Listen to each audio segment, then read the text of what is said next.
കഴിഞ്ഞ മത്സരത്തിൽ റൊണാൾഡോയുടെ ആ കരച്ചിൽ ഒരിക്കലും മറക്കാൻ പറ്റില്ല. കാരണം ഇൻസ്റ്റഗ്രാമോ സോഷ്യൽ മീഡിയ ഏത് തുറന്നു കഴിഞ്ഞാലും ഭയങ്കര ചർച്ചയായിക്കൊണ്ടിരിക്കുന്ന ഒരു സംഭവമാണ് അല്ലേ.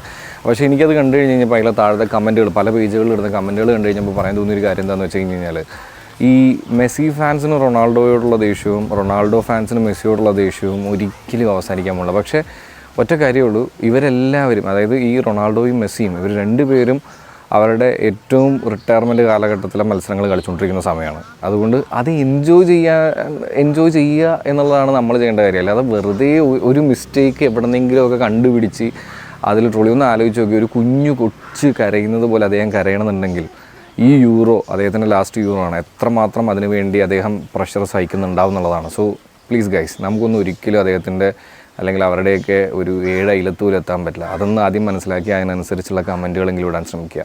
നിങ്ങളുടെ അഭിപ്രായം താഴെ കമൻറ്റ് ചെയ്യും.